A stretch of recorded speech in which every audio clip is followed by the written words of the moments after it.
সাইয়েদনা ইব্রাহিমকে ডেকে পাঠালেন। নমরুদ বলে, ইব্রাহিম তুমি নাকি মূর্তির পূজা না করে কোন নতুন রবের ইবাদত করো, কে তোমার রব? সাইয়েদনা ইব্রাহিম বললেন, রব্বি আল্লাযী ইউহয়ী ওয়া ইউমীত, আমি এমন রবের ইবাদত করি যিনি জীবন দেন, যিনি মৃত্যু দেন। নমরুদ বলে, তাই নাকি? তোমার রব জীবন দেয় মৃত্যু দেয়, আর এটা তো আমি দেই, আমিও তো জীবন দেই, আমিও তো মৃত্যু দেই। সাইয়েদনা ইব্রাহিম বললেন, কেমন করে তুমি জীবন দাও মৃত্যু দাও একটু দেখাও তো। নমরুদ জেলখানা থেকে দুজন কয়েদিকে ডেকে আনলো, কয়েদি এনে অর্ডার করলো, একটাকে এখনই শিরোচ্ছেদ, হেড অফ, ডেথ পেনাল্টি, মৃত্যুদণ্ড দেয়া হলো, ফিনকি দিয়ে রক্ত বেরোলো। নমরুদ বলে, দেখো দুজনকে ধরে আনলাম, একজন কয়েদিকে দিলাম ডেথ পেনাল্টি, মৃত্যুদণ্ড, ওরে মৃত্যু দিলাম। আরেকজন যে দাঁড়িয়ে আছে, চাইলে ওরেও আমি মৃত্যুদণ্ড দিতে পারি, কিন্তু না, ওরে আমি দিব না, ওরে আমি বাঁচায় দিলাম, ছেড়ে দিলাম, মানে জীবন দিলাম। দেখো ইব্রাহিম, তোমার চোখের সামনে একজন রে মৃত্যু দিলাম, আরেকজন রে জীবন দিলাম। আপাত দৃষ্টিতে তাই তো, একজন রে তো জীবন দিল, আরেকজন রে মৃত্যু দিল।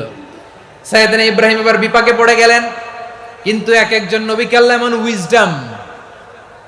এমন উইজডম বিচক্ষণতা দিয়ে এই জমিনে পাঠিয়েছেন, মুহূর্তের মধ্যে আল্লাহর খলিল ইব্রাহিম বললেন, ফাইন্নাল্লাহা ইয়াতি বিশ-শামসি মিনাল মাশরিকি ফাতি বিহা মিনাল মাগরিব ফাবুহিতাল্লাযী কাফার।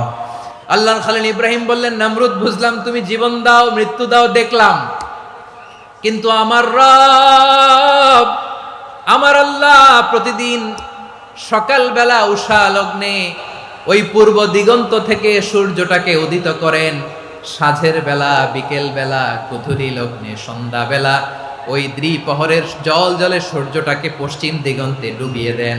মানে সকালবেলা পূর্ব দিক থেকে উদিত করা সূর্যটাকে পশ্চিম দিকে বিকেলে তিনি ডুবিয়ে দেন। তুমি যদি পারো ওই সূর্যটাকে পশ্চিম দিক থেকে উদিত করে পূর্ব দিকে ডুবিয়ে দাও। সুবহানাল্লাহ পড়বেন না? দেখেন, ইনস্ট্যান্ট ইন্টেলেক্ট, মুহূর্তে বিচক্ষণতা, উইজডম কাকে বলে? নমরুদ পারবে? নমরুদের বাপ পারবে?